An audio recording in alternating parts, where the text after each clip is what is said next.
mihi, mihi. Ko moiho te maunga, ko tikapa te moana, ko hauraki te whenua, ko maratuahu te tangata, ko Ngāti Parau ki hauraki, Ngāti Tamatera, Ngāti Awa, Ngāpuhi oku iwi. Mahi ana o hei Kaimānga Mātauranga ki Wairau Māori Art Gallery. Mihi to you, Moana, for curating these talk series.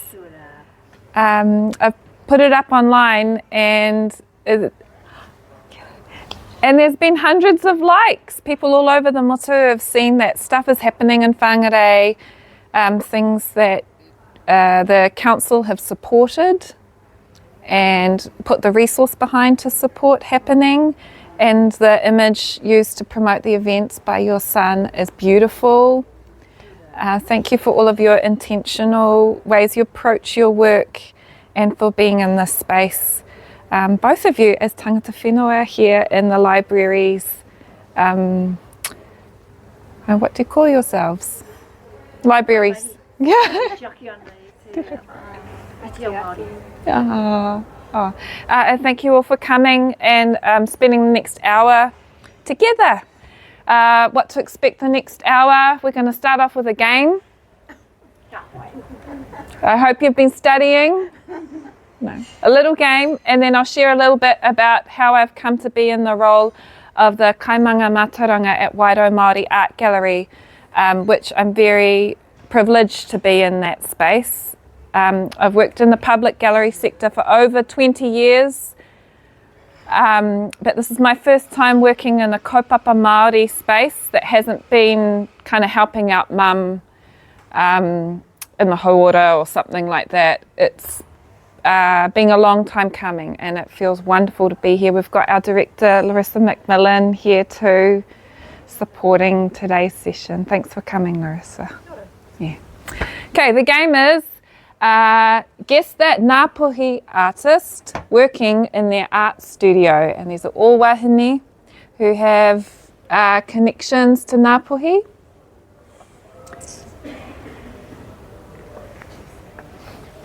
She is a painter. We've exhibited her at Wairau Māori Art Gallery, and she has a very famous dad who's written books about Maui. Oh. Yeah. Gossage. Star Gossage. Star Gossage. This is her in Pakere in her studios up on the maunga there. And this series here is in progress. This wasn't completed, so it looks a little bit different to this. It's called Pa. And this photo was taken by one of our board members, by Tim Melville. He took that photograph. He's one of the very few Māori private art dealer. Thank you. Okay. Another artist working in their studio. Iconic here. Yeah. Yeah. Master rāranga and conceptual genius. I've woven with her too. Oh! So you know what it's like working in the studio, we could say. This is No, that's Toi. Oh, Toi. Is Toi Te Rito? Mahi? I woven lots of those. I was involved in all them. I need your photo in here then. Okay, next one. Send me an image. Yes, it's Maureen Lander, and this is her working with some students at Oh, she's a top one. AUT. Yeah. Yes, and she's about to have a solo exhibition at Geva Brewster, which is great. Here we have two different ways her work, flat pack whakapapas, displayed. Sorry, I forgot to add the third image. It can be displayed in a few different ways. How about this artist? Yeah. Oh, you're getting all of them. Yeah, no, because I love our art. Kura, Rewe, no, she's not Rewe. Kura te waru rewari. Oh. Yeah. Integral to starting the Maunga Kura Toi visual arts program at North Tech here, and now works for Massey with their postgraduate studies program. And she's amazing. We still have little people that come into Wairau Māori Art Gallery, so I do a lot of the education groups. They're very young and different hapori as well. And at 5 and you're just working out how big the world is and where we all fit, and is there a God? What is he? What about our ariki? What about our atua? Where does that all fit together? Kura's asking the same questions in her art practice, and it is amazing having her works to move through those deep philosophical processes that start when we're like 4 or 5 years old. So I feel a great deal of comfort when speaking with those very little people, knowing that Kura's work is there, because that will be an endless journey, that conversation that starts at 4 or 5. Oh, yeah. So anyone know this artist? Yeah. Not in their studio, but... That's Lisa. Is that a still from one of her moving images? That? Yeah. No, that's by Robin Kahukiwa. Oh, it's a Robin Kahukiwa. From a photograph. Ah, That's Lisa Reihana. yes, Lisa Reihana. I have... Oh, hey. Oh, cool. Good, this is a good game. It's landing with you guys. And she's on our board as well, so she helps provide the support and governance for Wairau also. She gives a huge amount to the arts, voluntary. Now, this very special person. Yes. Who's this person? Nahuia Harrison, Ngāti Wai, and she's also a board member on Wairau Māori Art Gallery.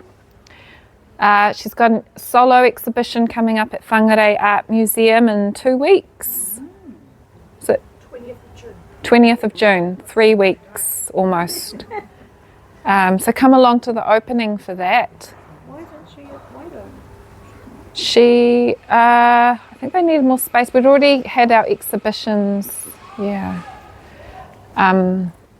And she's also curated a show at Wairau, Whangārei Pai. Yep. But she's standing in front of one of her works that belongs to a suite, Coastal Cannibals.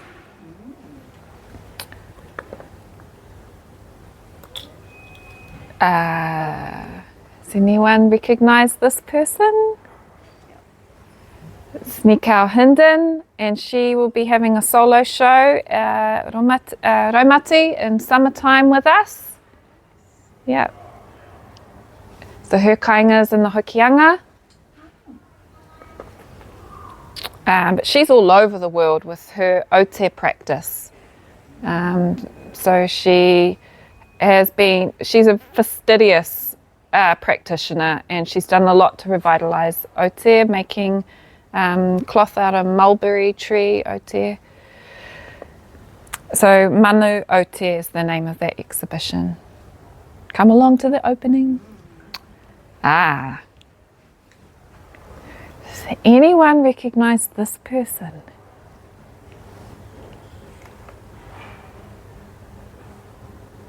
This is in the the sculpture studio basement at Elam Art School in the 1960s.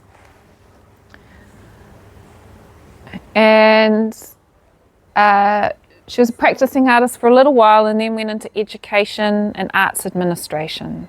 Ooh, you're nodding your head like, That's not Katarina Mataino. Some people think so. Is Katarina her cousin? No, Mere. That's Lodge. Mere Lodge is her cousin. Not Katarina. Though they knew each other. They all knew each other. It's our Wairau Māori Art Gallery board chair corker, Elizabeth Ellis. Yes, I know. Still beautiful. Does she paint too? She's standing in front of her painting there, yep. Yeah, Rafferty. And that artwork comes up again later in the slides. And she's just won Senior New Zealander of the Year for her contribution to arts and education for Māori. Well deserved. She's that engine, that like invisible engine that gets things moving, that keeps pushing the line when there's pushback to kind of recede and quieten down and not be so visible as Māori. And she's one of those quiet people like Alan Wihongi who holds the line and keeps it moving forward. Kapais, would you agree? A lot more bossy. A lot more bossy than how I've described it. No. Yeah. Yeah. Ah, and here's me. Here I am, doing what I love. I think my job's probably the best job in the world. You get to hear sort of those inside thoughts that often don't come to the light of day when people sit in front of an artwork and you're making meaning from what you see. You get people opening up these huge inner worlds inside of themselves, bringing their experiences, their whānau, their tupunas with them too. And I just find it a very sacred space to be making art and making meaning from art with people, whether they're very young or not very young. Yeah.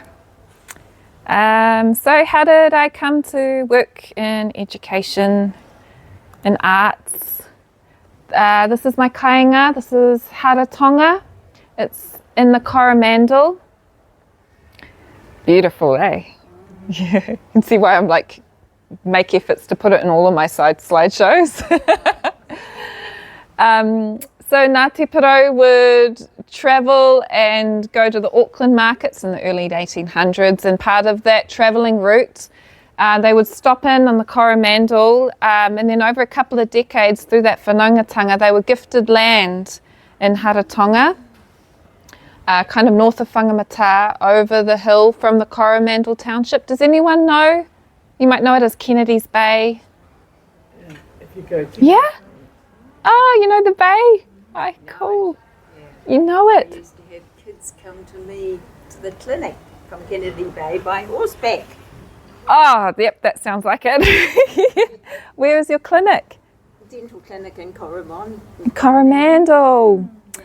Oh, I wonder if I went to you. You might have. Ah! great teeth. Oh, awesome. So you can see there's my Nana Mirth Ngāpō, and she grew up in the Bay, farming family. My mama, Ngāre Ngāpō's there, and my papa, Mark Downey, is with her. And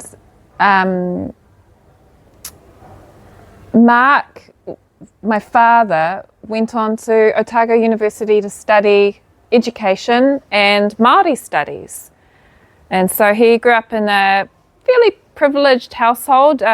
Grandfather was a doctor, and they were allowed a lot of time to learn about what's valuable to learn in the world. And the whole whānau came to realise it's really valuable to understand te ao Māori. My mother, on the other hand, with the Māori whakapapa, was sent a very different message than that. The choices were different to hers, and in fact, the message they got was survival meant acting more English. So those are just some ways that privilege show up in different ways. Anyway, they found each other. Unfortunately, Mark, when he was 17, he was diagnosed with cancer. And he managed to live until he was 28, but he passed away while Mama was hapu with me. Yeah.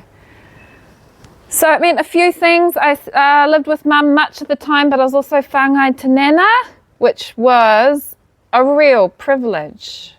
It was amazing. It meant I got lots of time at our marae, Te Puawānanga, as well as in Haratonga. And she was the admin boss. She was treasurer for 20 years, so very practical. We were constantly fundraising, constantly. And, you know, my boys get to enjoy their marae because of all of her hard work as well. Yeah. Who's next? Oh, that's our Ngāpō whānau. Now, Nana Mirth, hopefully not from your clinic, but she was told by doctors that she would never have children. Neck minute. I mean, her pelvic floor probably not laughing now, but she had 11 babies. Here's my mum, Naire. And my aunt in the corner was pretty influential on me.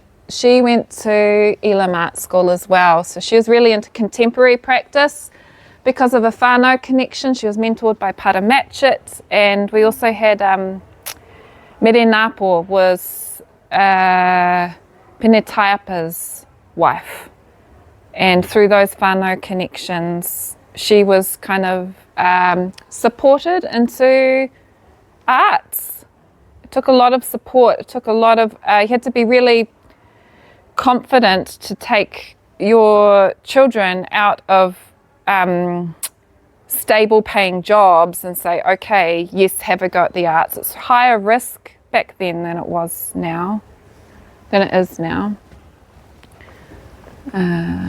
Yes, and my handsome uncles. Mum always said she never knew if people were coming to be friends with her or if they just wanted to go and be closer to her handsome brothers. Oh, there we go. And there's Mark and my Pākehā whānau, the Downeys. So I was very, very close to my grandparents on this side as well. And most of the time was close looking. You need that to be a Kaimānga Mātauranga. You need to look deeply and think deeply, look again. And I think being outside a lot when I was little gave me some of those skills.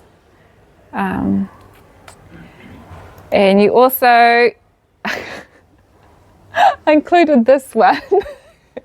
These are my cousins. Often when I'd be staying with Nana, you know, we'd top and tail on the couch, and that was just kind of normal. And there'd be other cousins coming in and out all the time. On the couch here in the pink sweater.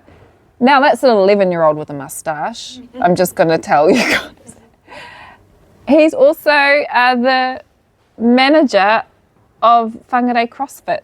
That's my cousin. Yeah. I didn't think he'd go down the sporty path. Carson Errol.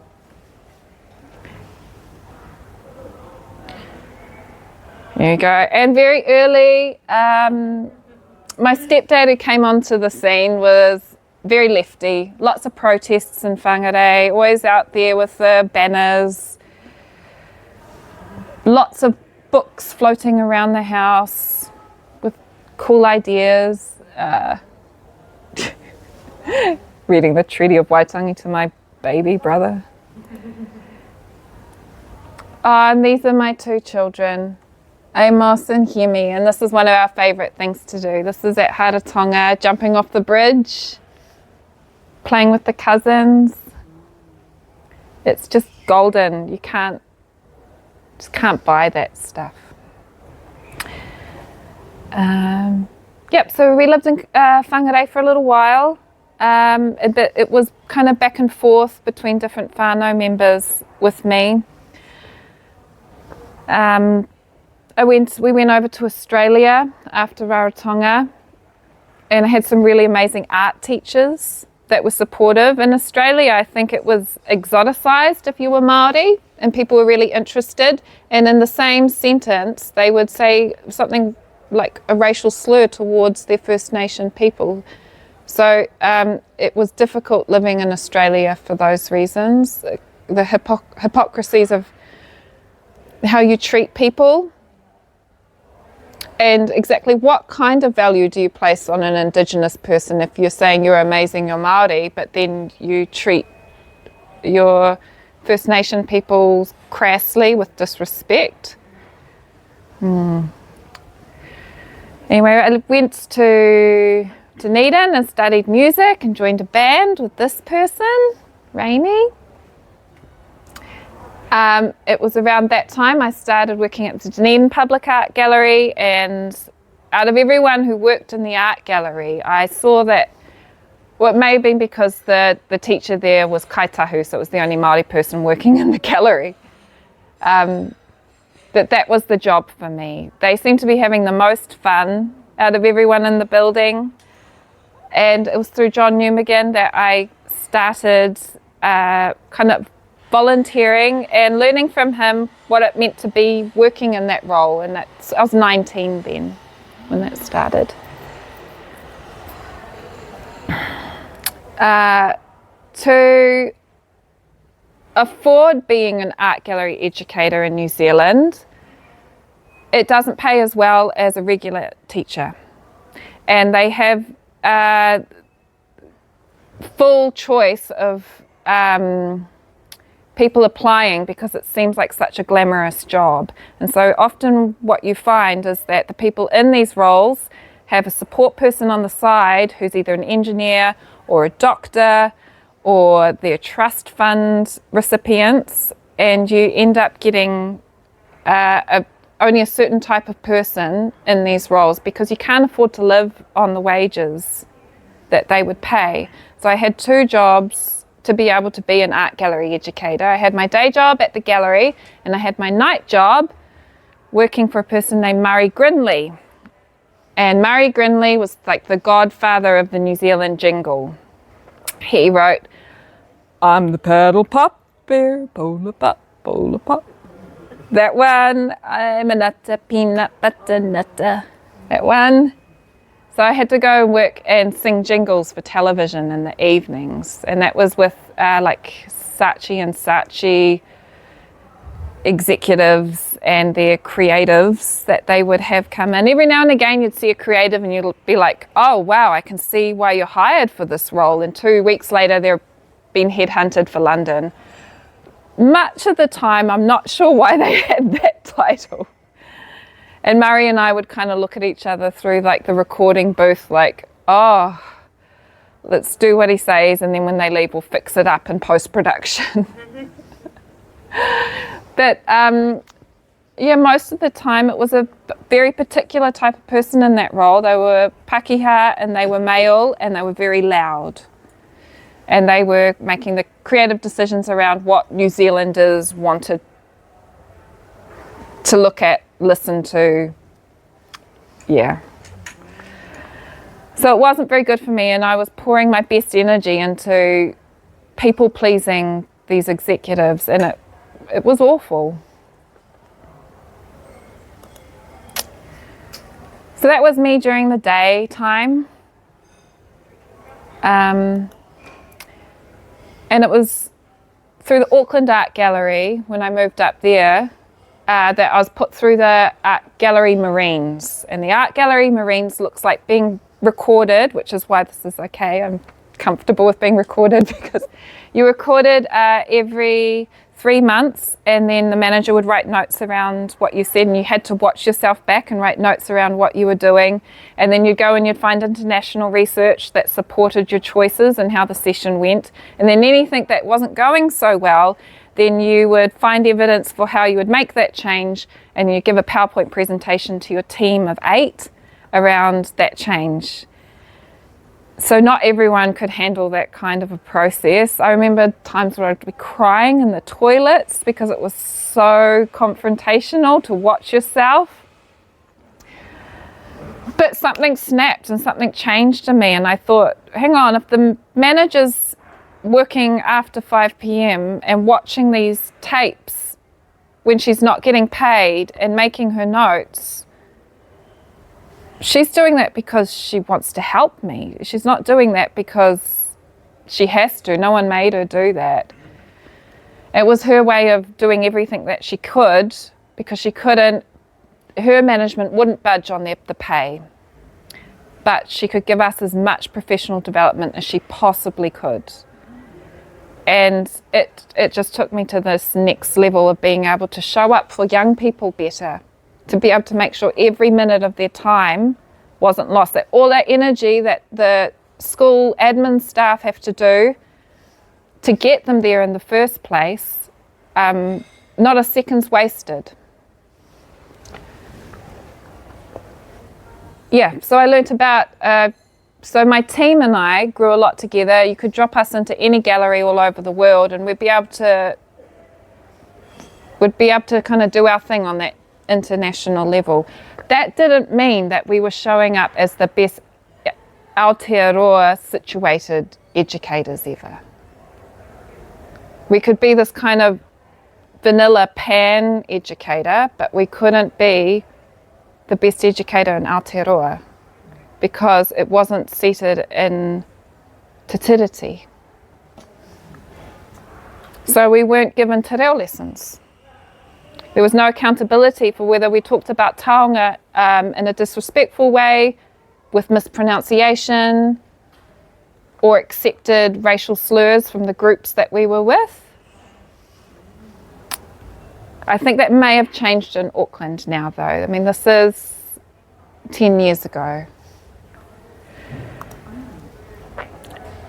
And now I get to just like kick back up, no. Now at Wairau Māori Art Gallery, all of those things that were frustrating for me is something I don't have to stress about, don't have to put energy into that anymore. So Wairau Māori Art Gallery, it's inside the Huntertwasa if you haven't been there before. It's the first public Māori art gallery in New Zealand. So that's different to, say, a community art gallery space where you can sell artists' work.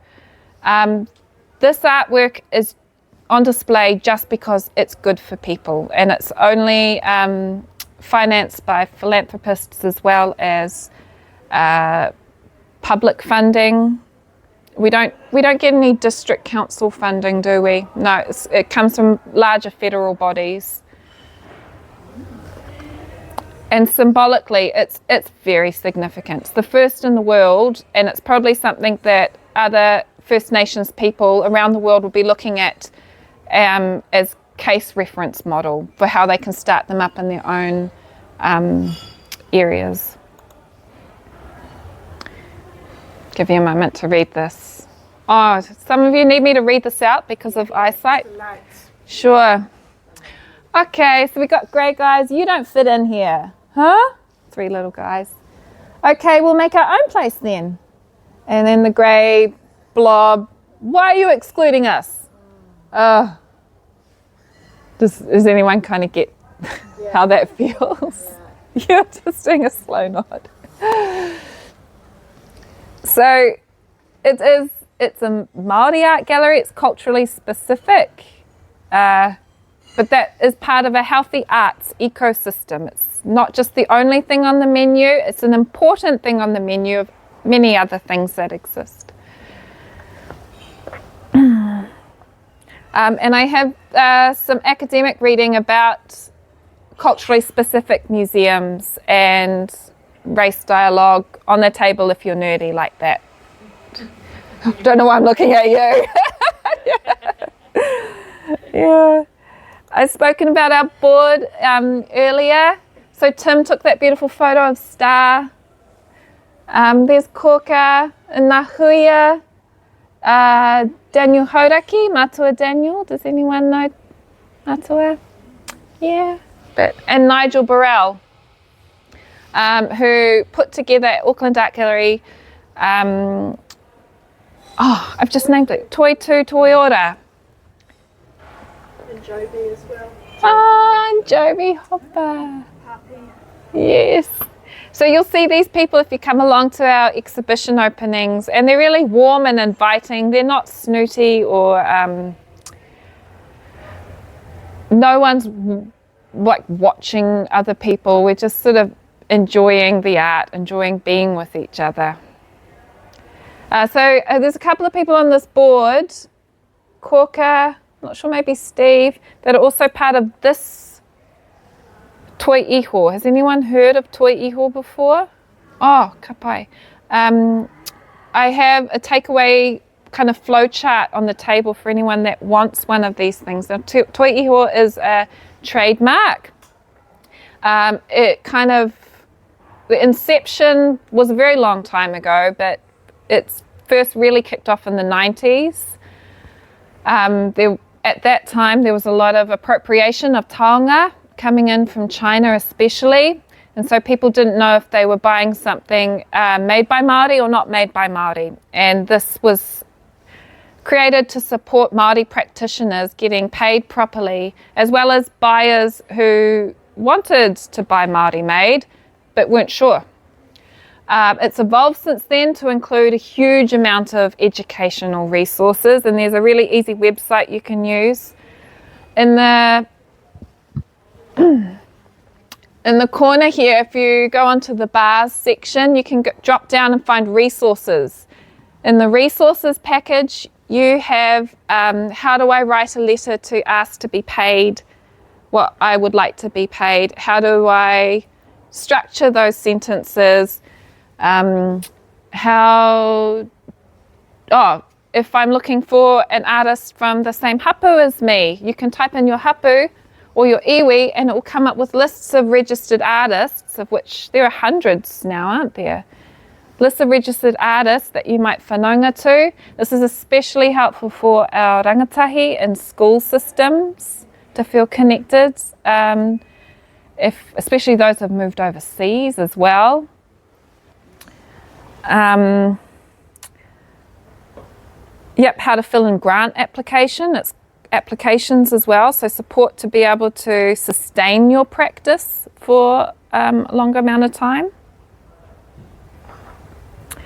Moana Maniapoto is on the trust for this too, so you know Te Ao with Moana. Yep. Sandy Ed sits on this trust. Okay, back to Wairau. That was just a little plug because it's incredible resources on the Toi Iho website. If you know any artists that need support, that's a free way for them to get what they might need. So Wairau, we've got 3 exhibitions a year. Tuakana Teina curatorial model, so everyone gets to upskill and try curation if they haven't before. And it's mana motohake, so like I mentioned, it's kaupapa Māori. We run independently. It's one of our openings. When we do have groups in, we like to manaki, so we usually have time to have kai together, because when we discuss art, sometimes if you're like me, the ideas don't come to you right there in the moment when you're standing in front of artwork. You need to kind of eat something, reflect a little bit longer, and then a thought might come to you. And so that kai time is where we get a lot of interesting ideas being shared.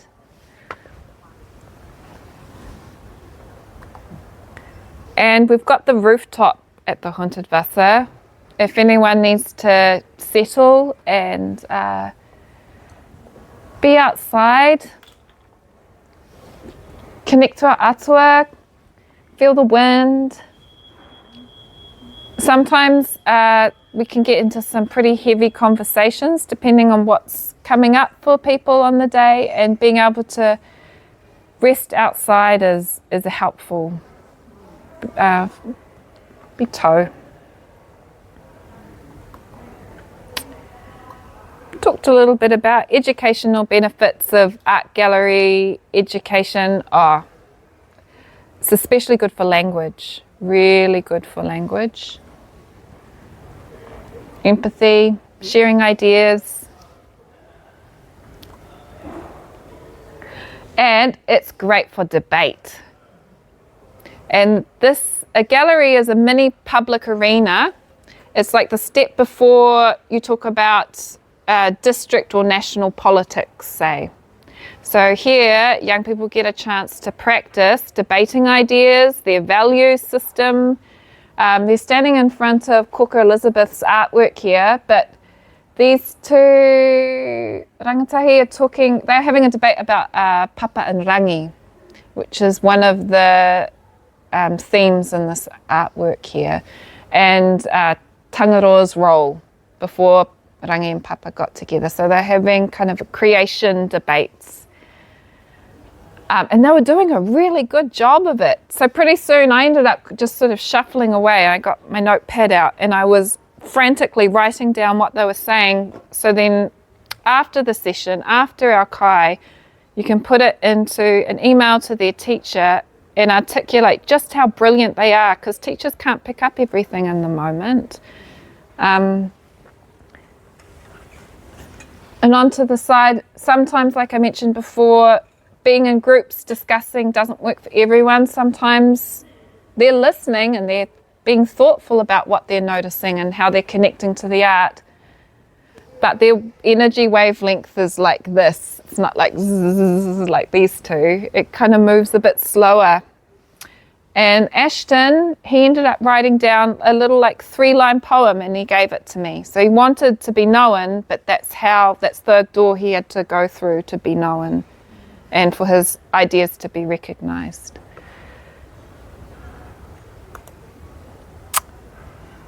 We can debate controversial issues. So an artwork's in itself is not controversial, it's the context you put the artwork in. So most of the time I'm working with hapori who are Māori, young people who are Māori. There's not a huge amount of debate around values, not massive. This one is about the rental situation in New Zealand and the housing crisis. So depending on who you have walk through the door, this may or may not be a controversial artwork. What do you guys see when you look at this?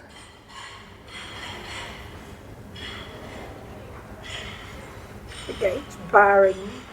Yeah. Yeah. A blocked gate to access. Looks like a locked, like a castle. But It's you're pretty locked out of on it. the outside, but you're locked in or locked out either way. That's how. You're locked out of the castle. Yeah. And what does a castle represent to you? The kuha is katia. It's Mm. so it's not open. Not like our whare. Not like your whare. You know what I see? What do you see? Incomplete unless we have full access. The Oh, building's not built. Oh, write that down. Complete person unless you have access to like everything. So you know, even our knowledge Ka of pai. whatever can be limited. So we need building blocks to complete it. But you need the blocks to get out, open the gates every night. So yeah, that's what I see. Beautiful. That's such a good reflection. Okay, everyone, let's go to the gallery and hang out. Kind of want to do that now. That'd be fun. Oh, that might be a good time. If you want to come to the gallery and book in with me, it's free. You come, community groups, education groups, free. I just need an email saying that you want to be there. And we just do like what we're doing now, but I also have some games as well. And we have a cup of tea together. Make art sometimes. Lonnie Hutchinson's work.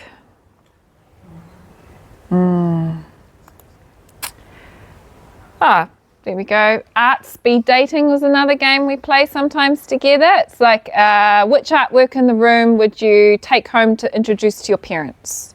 Which one would you not introduce to your parents?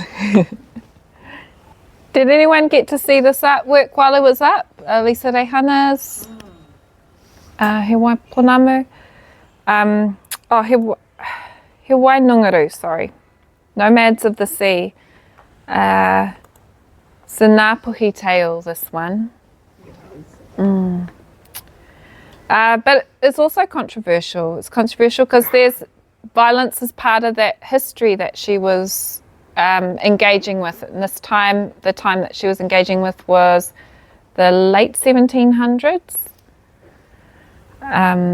So to leave certain things out, like violence, would be to tell a very incomplete part of a history.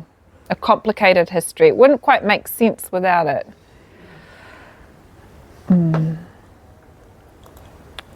Tia Ranganui's artwork has also been a highlight to work with. She's from Wanganui, a photographer. This artwork is called The Intellectual Death of a Savage Mind.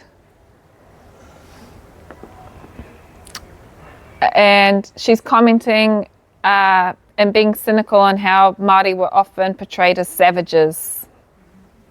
And her series on this goes into all of the different ways and the myth building around the savage.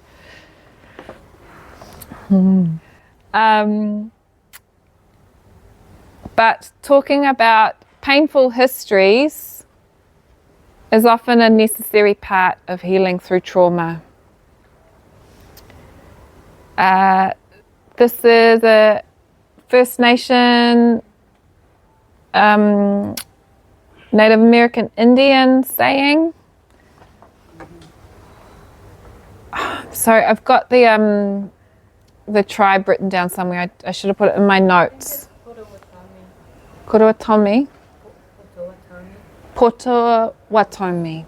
Potawatomi. That's helpful, thank you. Potawatomi. You've heard it before. What do you think of when you think of healing as sending read it out. When we begin healing our trauma, we send it 7 generations back and 7 generations forward.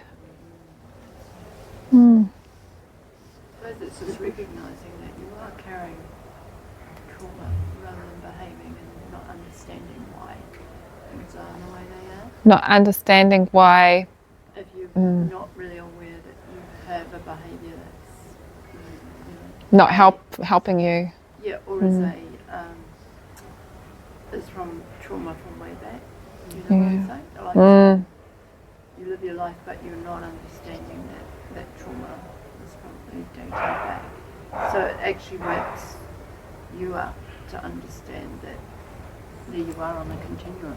Yes. Yeah. So Some kindness to yourself through that moment, some compassion and awareness. and it's being able to understand the 7 generations before you, and that links, and that says strong whakapapa. Yeah, strong whakapapa lines. Often when you hear people say, I don't have my reo, I'm being lazy. Or I don't know my whakapapa.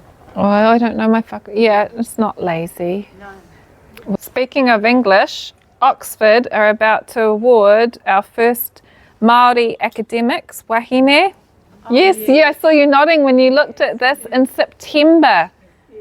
So June Grant is the artist who painted this painting. You guys got to see it when you came in with the library services. Oh, great! You can go woo in front of it in September. I think there'll be national celebrations for this. And it was her tupuna. So that's Makarete Papakura in the corner with the green behind her. And she'll finally get her doctorate. And it will be, a cause for national celebration. Like you said, we're so much more than just trauma. And I think I was saying she could be the first woman of colour, to have a doctorate from Oxford. Wow. It's a big thing for the world. It's huge. Yes. And pertinent now too, because Trump is trying to discontinue, or he wants to see a lot of personal information around international students that go to Harvard. And it's been very scary for some of our Māori students at Harvard. They don't know what their futures are going to look like there. Okay, we've just reached 1 o'clock, but I thought that I'd like to end on this slide. It is by the mother of one of our exhibiting artists, Tia Barrett, who's kaitahu. Her mother's an academic as well, and she wrote her PhD on blood quantum in New Zealand. So when used to say, I'm a quarter Māori, or I'm an eighth Māori, or I'm just 10%, or I'm 90%, it's weird. So she wrote a whakatauki, and it's translated as all pounamu is found in our waters, The waters are healing that transcends through the generations. It does not matter the percentage of dark nor light. It is still Pounamu. Our whakapapa remains. Okay. So ngā mihi kia koutou. Thank you for having me.